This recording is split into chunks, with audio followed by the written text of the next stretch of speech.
అది అర్ధరాత్రి సమయం. మర్నాడే ఎన్నికలు. ఏకగ్రీవంగా ఎన్నికైన ముఖ్యమంత్రిలా ఆకాశంలో నిండుగా నవ్వుతున్నాడు చంద్రుడు. నిండు సభలో కూర్చున్న అసెంబ్లీ సభ్యుల్లా ధగధగలాడుతున్నాయి నక్షత్రాలు. మంచివాడి మనసులా నలుమూలలా వ్యాపించింది పున్నమి వెన్నెల. ఆ వెన్నెల్లో పడిపోయిన శివాలయం ఎన్నికల్లో డిపాజిట్ కోల్పోయిన అభ్యర్థి ముఖంలా ఉంది. బీటలిచ్చిన ఆలయ మండపం చీలిపోయిన రాజకీయ పార్టీలా ఉంది. దానిమీద పండుకున్న ఆకారం చిరిగిపోయిన బ్యాలెట్ పేపర్లా ఉంది. ఆ ఆకారానికి తల్లిదండ్రులు పెట్టిన పేరు మహాలక్ష్మి, కానీ సంఘం పెట్టిన పేరు మాచమ్మ. ఆమె ఆ గూడెంలోకి అడుగుపెట్టి 2 సంవత్సరాలు దాటింది. ఆలయ మండపాన్నే ఇల్లుగా మార్చుకుంది. తల్లిదండ్రులు ఆమెకిచ్చిన ఆస్తిపాస్తులేమిటో ఎవరికీ తెలియదు, కానీ విధి మాత్రం ఆమెకిచ్చిన ఆస్తి అంగవైకల్యం. ఫ్యాక్టరీలో కూలీగా పనిచేస్తున్నప్పుడు తన అజాగ్రత్త కారణంగా 2 కాళ్లకు దెబ్బలు తగిలాయి. సరిగ్గా నడవలేని పరిస్థితి ఏర్పడింది.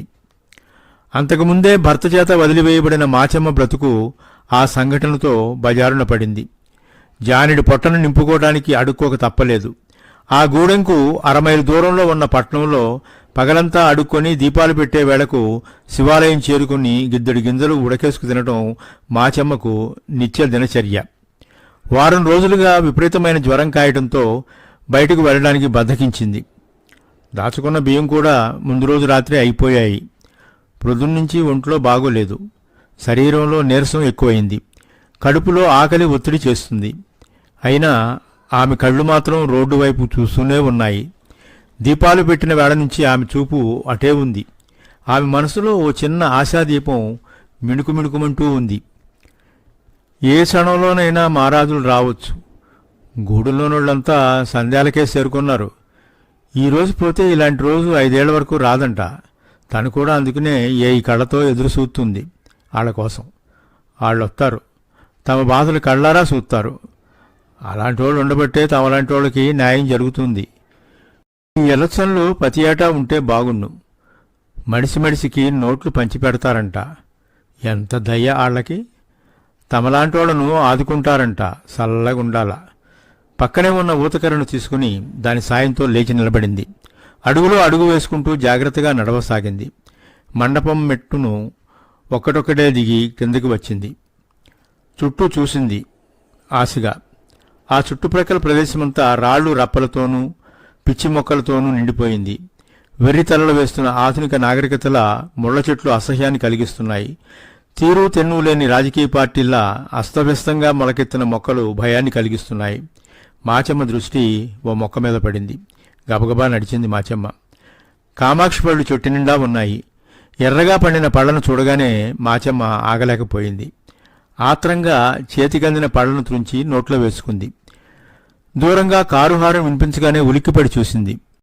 ఒకదాని వెనుక మరొకటి 3 కార్లు కనిపించాయి. వాటిని చూడగానే ఆమె కళ్లలో ఆనందం తొణకిసలాడింది. ఆమె కళ్లకు ధనరాశులు తరలి వస్తున్నట్లు కనిపించింది. ఊతకర్రల సాయంతో రోడ్డు మీదికి వచ్చింది. కార్లు రేపిన దుమ్ములో దారిని వెతుక్కుంటూ గూడెం వైపు నడిచింది. కార్లు గూడెంలో ఆగిపోయాయి. కార్లలోంచి జనం బయటకు వచ్చారు. వాళ్లలో ఓ వ్యక్తి చేతిలో బ్రీఫ్ కేసు ఉంది. గూడెంలోని పెద్ద తలకాయలు దండాలు పెట్టుకుంటూ వాళ్ళకెదురు వెళ్లారు. మాచమ్మ ఓ ప్రక్కగా నిలబడి తదేకంగా చూడసాగింది. బ్రీఫ్ కేసు తెరవగానే నోట్ల కట్టలు తళుక్కుమన్నాయి. కళ్లకు డబ్బు కనిపించగానే మాచమ్మకు కంగారెక్కువైంది. ఓట్లు లెక్కిస్తున్నప్పుడు పోటీ చేసిన అభ్యర్థి హృదయం ఎలా కొట్టుకుంటుందో అంతకంటే రెట్టింపు వేగంగా ఆమె గుండె కొట్టుకోసాగింది. జాగ్రత్త, గుర్తుందిగా మా గుర్తు అంటూ అందరికీ టాటా చెప్పేసి కార్లలో ఎక్కి కూర్చున్నారు వచ్చిన వాళ్ళు. కార్లు వెళ్లిపోగానే గూడెంలోని జనమంతా డబ్బు చుట్టూ చేరారు. ఒకరొక్కరే డబ్బును తీసుకెళ్తుంటే మాచమ్మ గుడ్లప్పగించి చూస్తుండిపోయింది. జనం ఒత్తిడి కాస్త తగ్గాక మాచమ్మ కూడా డబ్బు పంచే వ్యక్తి దగ్గరకు వెళ్ళింది. బాబూ, నా పేరు మాచమ్మ. ఆ శివాలయంలో ఉంటున్నాను. నాకు కూడా పైసలు ఇప్పించండి అని అడిగింది. ఏం పైసలు అన్నాడతను మాచమ్మను వింతగా చూస్తూ.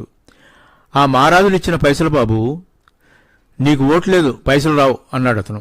మాచమ్మకు గుండె ఆగినంత పనైంది. ఇదేమన్నాయం బాబు, నాను కూడా మీలానే మడిసినే కదా.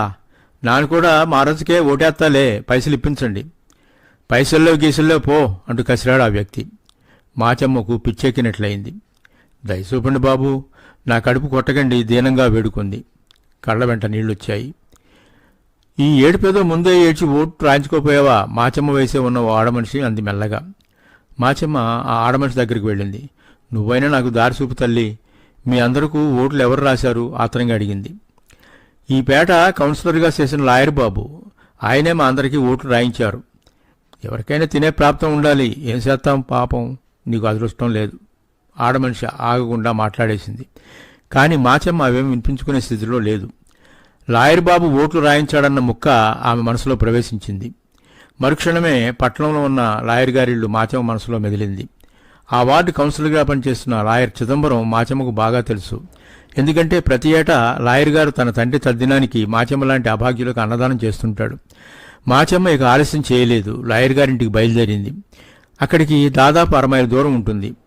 ఒంట్లో ఓపికలేదు, అయినా పట్టుదల కొద్దీ బయలుదేరింది. లాయర్ గారింటి గేటు ముందు నిలబడి బిగ్గరగా అరిచింది, లాయర్ బాబు, లాయర్ బాబు అంటూ. లాయర్ గారైతే ఆమె మొర వినలేదు, కానీ ఆయన పెంచుకున్న కుక్క మాత్రం అమాంతంగా వచ్చి మాచమ్మ మీద పడింది. అంతే, మాచమ్మ రోడ్డు మీద పడిపోయింది. పళ్ళు బాగా లోతుగా దిగడం చేత రక్తం బయటికి చిమ్మింది. బాధను భరించలేక నాయనో బాబు అంటూ శోకాలు పెట్టింది. అదే సమయంలో రోడ్డు మీద పోతున్న ఆటో ఒకటి టక్కున ఆగింది. అందులోంచి ఓ వ్యక్తి దిగి ఏం జరిగిందమ్మా అని అడిగాడు. లాయర్ గారింటికి వెళ్తే కుక్క కరిసింది బాబు అంది మాచమ్మ ఏడుస్తూనే. ఇంత అర్ధరాత్రి వేళ ఎందుకు వచ్చావు? ఓటు రాయించుకుందామని. ఆ వ్యక్తి క్షణంపాటు ఆశ్చర్యపోయాడు. ఎందుకు అని అడిగాడు. అదేంటి బాబు తెలవనట్టు అడుగుతారు? లాయర్ గారు ఓటు రాస్తే గాని గూడెంలో డబ్బులు ఇయ్యరంట. డబ్బులేమిటి? కార్లేసుకుని గూడెంలోకి మహారాజులు వచ్చారు, అందరికీ నోట్లు పంచారు. నాకు కూడా ఓ నోటు ఇవ్వమంటే నాకు ఓటు లేదన్నారు. అందుకని రాయించుకోవడానికి ఎడకొచ్చా అంది మూలుగుతూ. ఆ వ్యక్తికి పరిస్థితి అర్థమైంది. చిన్నగా నవ్వుకున్నాడు. ఎంత పిచ్చిదానివమ్మా, ఓట్లు రాయటం అంటే అంత తేలిక పని కాదు. లాయర్ గారు కాదు కదా, బ్రహ్మదేవుడు కూడా ఈ రాత్రికి రాత్రి నీకు ఓటు రాయలేడు. అయ్యో దేవుడా, ఎరక్కపోయి వచ్చాను. ప్రాణం బాగోపోయినా ఓపిక చేసుకుని ఆశతో వచ్చాను బాబు. నా గ్రహచారం బాగాలేదు. ఏదో డబ్బులు వస్తాయి కదా, రోజులు గడిచిపోతాయని ఆశతో వచ్చాను. పాడు కుక్క కండలు పీకేసింది అంటూ శోకాలు పెట్టింది మాచమ్మ. ఇదిగో మామ, నీవు శోకాలు పెట్టడం వల్ల ప్రయోజనం లేదు. నీకు కావాల్సిన డబ్బే కదా, నేను ఇస్తాను అంటూ జేబులోంచి నోట్లు తీసి మాచమ్మకు అందించాడు. ఎన్నికల్లో అత్యధిక మెజారిటీతో నెగ్గిన అభ్యర్థి ముఖంలా ఆమె ముఖం వెలిగిపోయింది. తమరెంత మంచోళ్ళు బాబు అంది చేతులెత్తి దండం పెడుతూ. కుక్క కరిసింది, అశ్రద్ధ చేయకూడదు. రోజు ధర్మాసుపత్రికి వెళ్ళి ఇంజెక్షన్స్ తీసుకో. అలాగే బాబు అంది మాచమ్మ దండం పెడుతూ. ఆ వ్యక్తి ఆటో డ్రైవర్ని పిలిచి, చూడు రాములు, ఈమెను డాక్టర్ శర్మగారి హాస్పిటల్కి తీసుకెళ్లి కట్లు కట్టించు. రేపటి నుంచి ధర్మాసుపత్రికి వెళ్లి ఇంజెక్షన్ చేయించుకుంటుంది అన్నాడు. మాచమ్మను రిక్షాలో కూర్చుండబెట్టి వంకర టింకర్లు లేకుండా నిలువుగా నిటారుగా ఉన్న రోడ్డు మీదకి వచ్చి వడివడిగా అడుగులు వేసుకుంటూ వెళ్లిపోయాడు ఆ నియోజకవర్గం నుండి ఇండిపెండెంట్ అభ్యర్థిగా పోటీ చేస్తున్న సౌజన్యారావు.